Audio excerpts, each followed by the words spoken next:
यशोमती मैया के नंद लाला।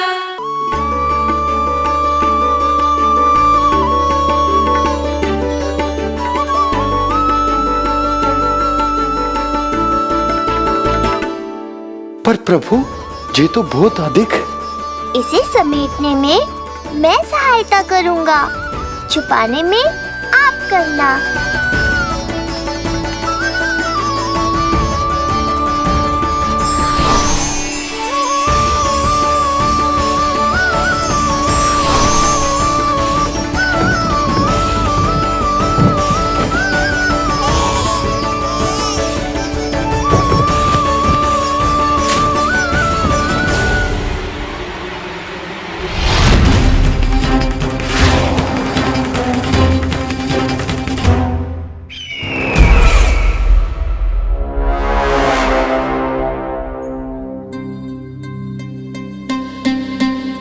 क्या हुआ चपलासुर? कुछ नहीं प्रभु, आपकी भक्ति में डूब गया था।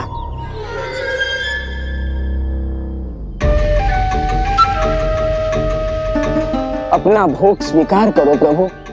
तो क्या कह रहे थे तुम कि सभी लोग मेरी आज्ञा मानेंगे? अवश्य मानेंगे प्रभु। आप केवल संकेत करके तो देखिए, सब एक पांव पर नृत्य करने लगेंगे।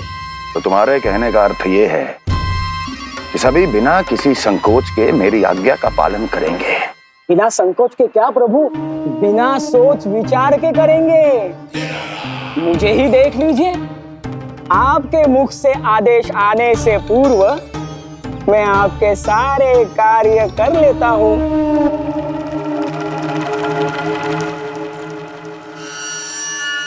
ये नारियल देख रहे हो चपलासुर?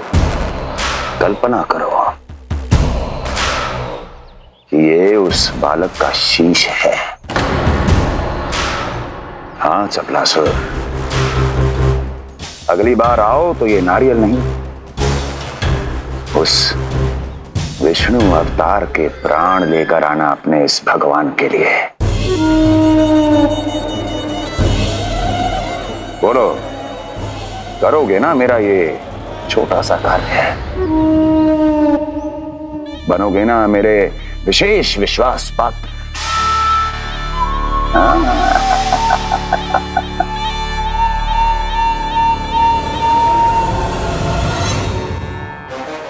सुना तुम सबने?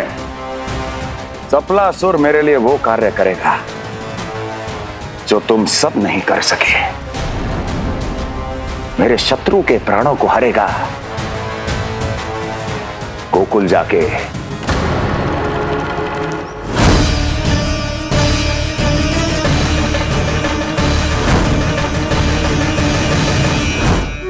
नहीं, कदापि नहीं जाऊंगा मैं, कदापि नहीं जाऊंगा।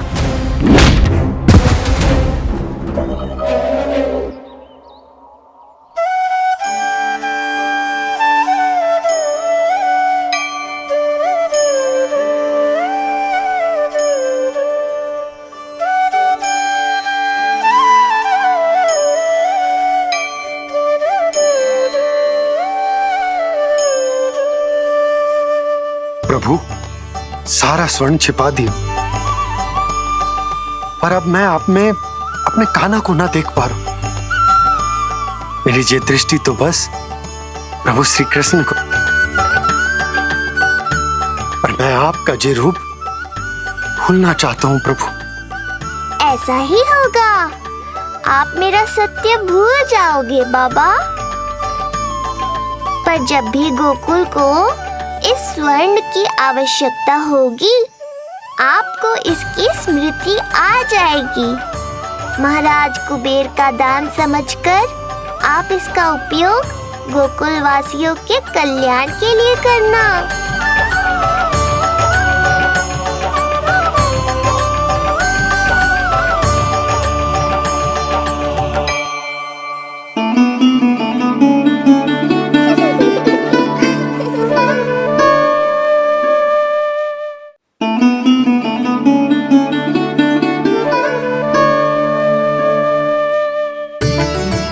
यशोदा, कान्हा के हाथ में मुरली आते ही कितनी मधुर आनंदमयी अनुभूति हुई है।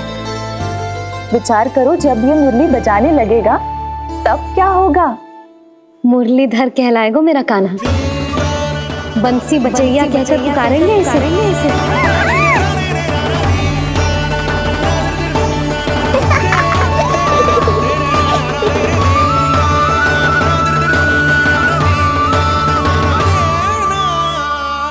प्रभु, मैया हमें फिर एक दूसरे से दूर करने तो नहीं आ रही। मैया की लीला मैया ही जाने। मेरी मुरली फिर से ले ली।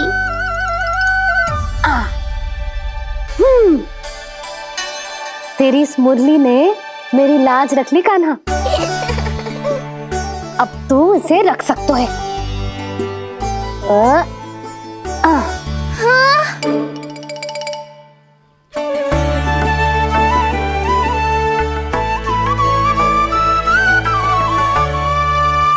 सुना तुमने? आज से तुम मेरे साथ जुड़ गई। अब जब भी कोई मेरा नाम पुकारेगा तुम भी उसकी स्मृति में सहज ही चली आओगी। मुरली, बंसी, बांसुरी, अनेक नाम मिलेंगे तुम्हें। और जैसा भी मैया ने कहा, मुझे भी मुरलीधर और बंसी बजैया जैसे नए नामों से। इस बालक का वध करके जब मैं मथुरा वापस लौटूंगा तो प्रभु कंस मुझे अपना विशेष विश्वास पात्र तो बनाएंगे ही, पर क्या पता प्रधानमंत्री भी बना दे। देवकी और वसुदेव अभी कहाँ हैं? अपनी संतानों के श्राद्ध के लिए ऋषि गर्ग के आश्रम जा रहे हैं। अब आप क्या करने वाले हैं महाराज? एक बार तो मैंने उन्हें प्राण दान दे दिया। बधाई हो कुंवर जी। अपनी पत्नी के प्राण बचाने में आप सफल हुए। दूसरी बार मैं उन्हें दंड देने निकला तो तुमने मुझे रोक दिया। बुद्धि बल का प्रयोग कीजिए स्वामी, शारीरिक बल की आवश्यकता नहीं। किंतु एक ही भूल को बार बार नहीं दोहराएगा कंस। मथुरा नरेश कंस के इस महल से वसुदेव और देवकी जीवित बाहर नहीं निकलेंगे। केवल उनके शव। कंस मामा, आप उनको छू भी नहीं सकते।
ये क्या हो रहा है?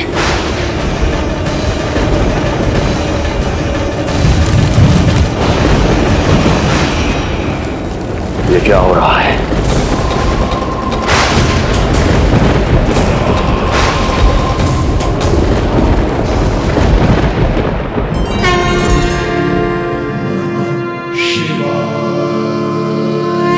क्या हुआ प्रभु? आप अचानक इतने चिंतित क्यों हो गए? कृष्ण ने अपने पांव का अंगूठा अपने मुख में रख लिया है देवी। इसमें चिंतित होने की कोई बात नहीं है प्रभु। ऐसा तो हर बालक कभी ना कभी करता ही है। तो सखा कोई साधारण बालक नहीं है देवी पार्वती, तो भगवान है। यदि वो ऐसे ही अपने अंगूठे को मुख में रखकर खेलते रहे तो अवश्य ही आ जाएगी। कौन आ जाएगी प्रभु? प्रलय आ जाएगी देवी, प्रलय आ जाएगी देवी। हे नारायण जी, क्या हो रहा है?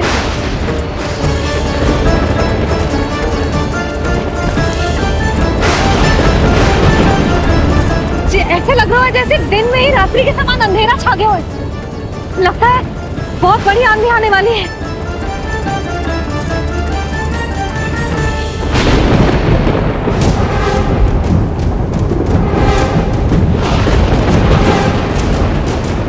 ये भीषण आंधी, ये मूसलाधार वर्षा, तुम दोनों ने ऋषि गर्ग के साथ मिलकर अवश्य कोई योजना बनाई है ना?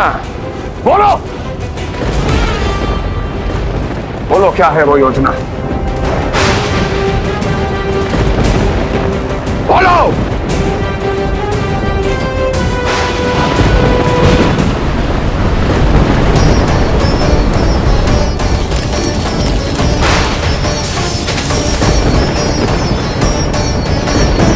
लगता है प्रकृति क्रोध में। मैं जाकर गौशाला संभालता हूँ, कहीं कोई हानि ना हो जाए। तुम बालकों को भीतर ले जाओ।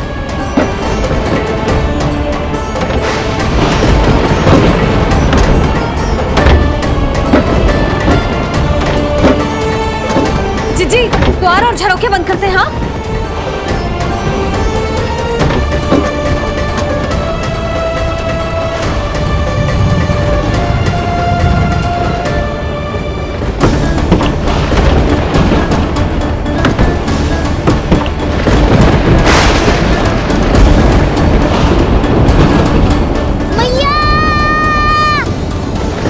लल्ला, चल अंदर चल के खेल।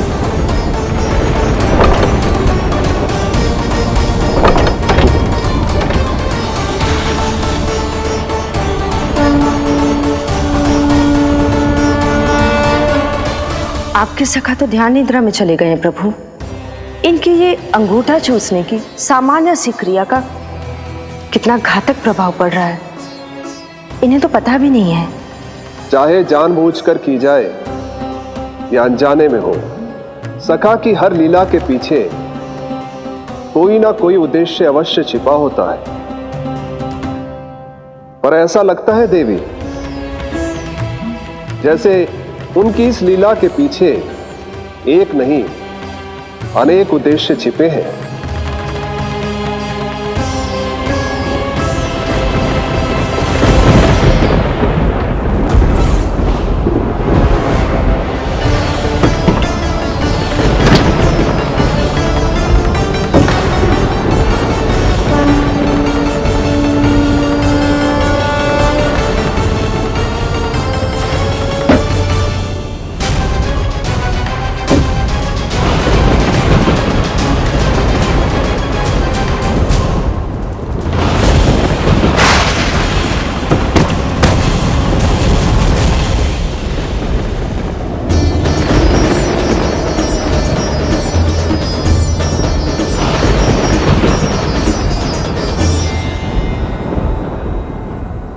देख रही हो चिंची, प्रसाद ना मिली खाने को, तुझे पांव का अंगूठा ही चूसने लग गयो।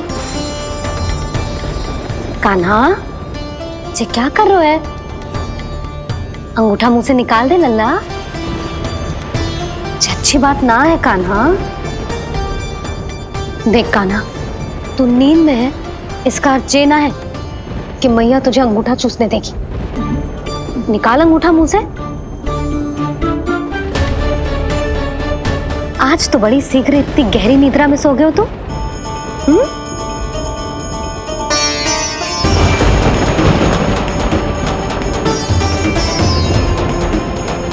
देख रही हो ना चिच्ची, अंगूठा मुंह से निकालने को तैयार ही ना जी।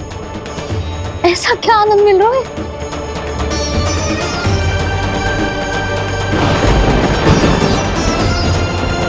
अधिक बल भी ना लगा सकती। अत्यधिक नींद में है, कहीं इसकी आंख ना खुल जाए। रानी भाभी, लगता है तीव्र वर्षा होने वाली है। मैं और भोला भैया के साथ अगले निकल रहे हैं। हो सकता है उन्हें हमारी आवश्यकता हो। हाँ हाँ चलो बोला। चिच्ची, तीव्र वर्षा आरंभ होने से पहले आप और बड़गांव निकल जाओ। ठीक है, किंतु तुम भी सतर्क रहना। हाँ, आप भी ध्यान से जाओ।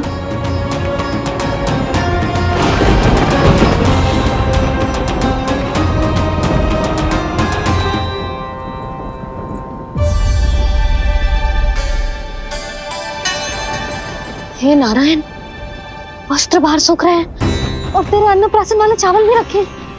भीतर करना होगा ना चिचान की भी।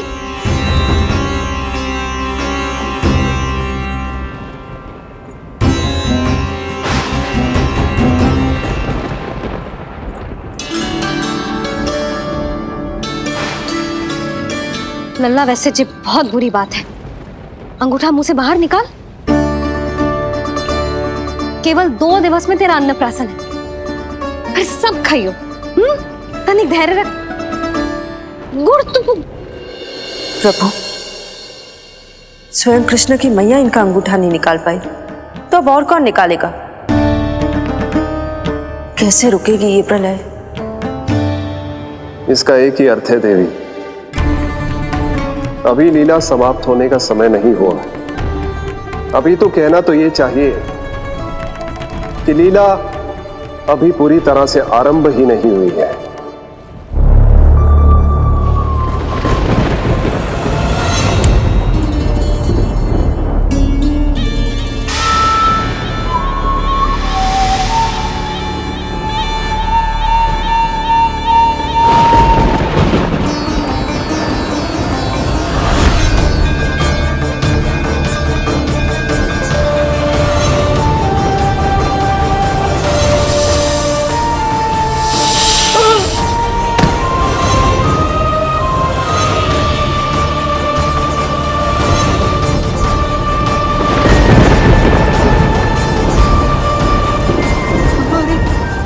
कंस ने प्रलय बुला ली। कंस ने प्रलय बुला ली।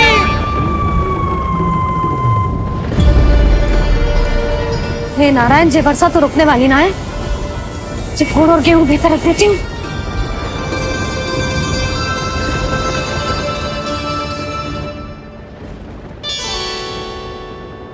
जे देख रहे हो गुड़, जे तेरे अन्नप्राशन के पकवानों के लिए ही है। कैसे कैसे करके बचा के लाई हूँ, कुछ पता भी है तुझे? और तू है कि जे अंगूठा ही चूसे जा रहे है। हाँ नहीं तो।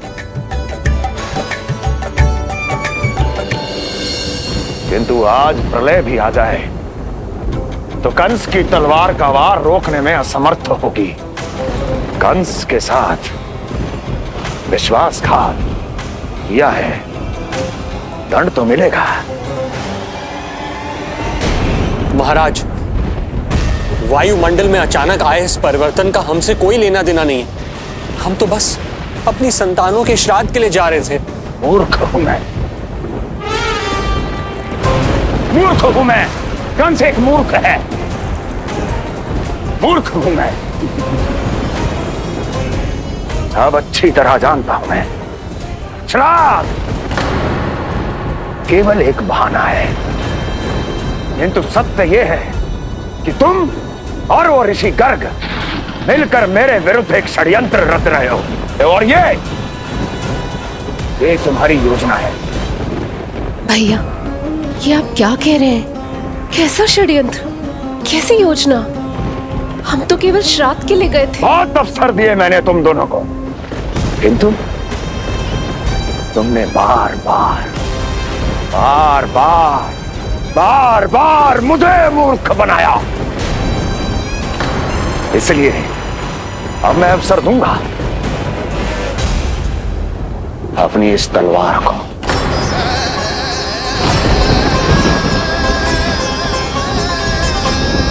येन केन प्रकारेण साम दाम दंड भेद, कोई ना कोई युक्ति लगाकर मैं तुम्हारे उस बालक का वध कर ही दूंगा।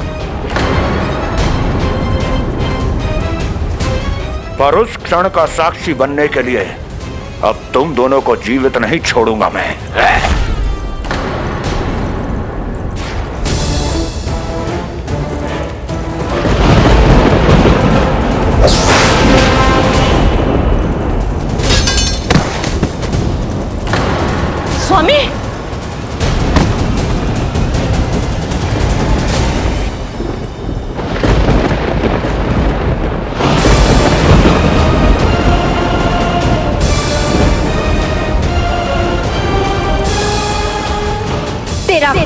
तेरी प्रिय बहन के गर्भ से उसकी 8वीं संतान बनकर जन्म लेगा और तेरा विनाश करेगा, विनाश करेगा, विनाश करेगा।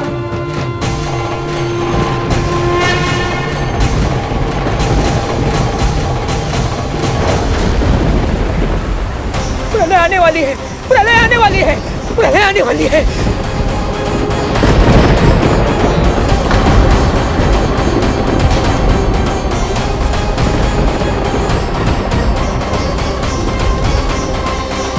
यदि कंस को रोकना, अपने माता पिता की रक्षा करना और चपलासुर के ब्रह्म को मिटाना ही इस लीला के उद्देश्य थे, तो ये सभी उद्देश्य पूरे हो चुके हैं प्रभु। अब तो ये प्रलय रुकनी ही चाहिए। ये केवल सखा की लीला ही नहीं है देवी पार्वती, उनकी माया का उदाहरण भी है। मार्कंडेय ऋषि को दिए गए वरदान को पूरा करने के लिए ही ये सब हो रहा है। कौन सा वरदान प्रभु? प्रभु की माया को साक्षात अपनी आंखों से देख पाने का वरदान।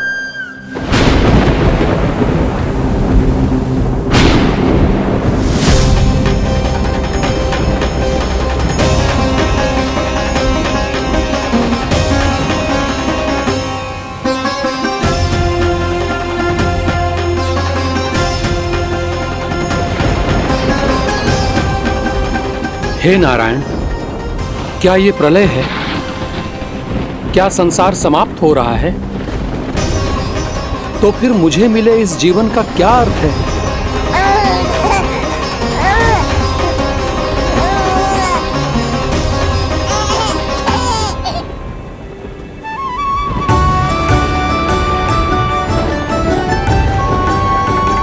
ये बालक यहां कहां से आया?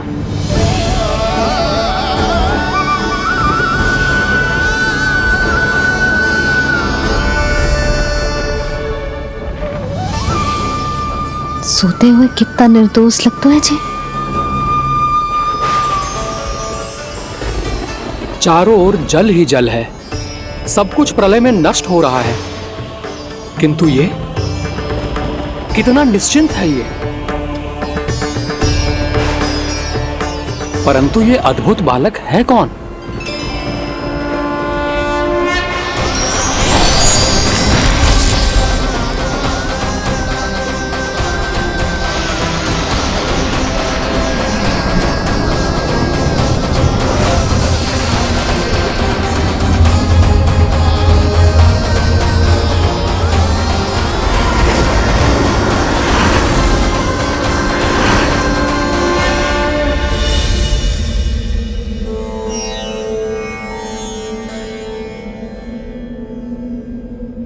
जिन घने काले बादलों ने आकाश को घेरा हुआ था, कहां गए वो?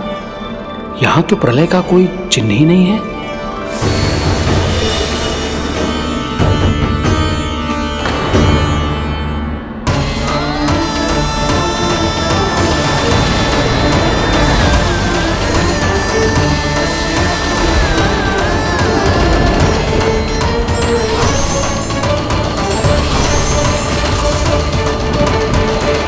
ये आप ही की माया थी ना प्रभु? मुझे इसका साक्षी बनाने के लिए आपका बहुत बहुत धन्यवाद। परंतु इसका अर्थ क्या है प्रभु?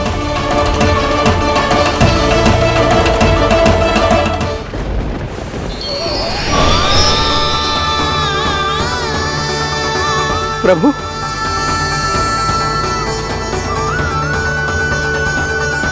इसका अर्थ ये है कि ये मानव संसार वट वृक्ष पर स्थित है और मानवों का जीवन काल वट वृक्ष के पत्ते पर विश्राम करते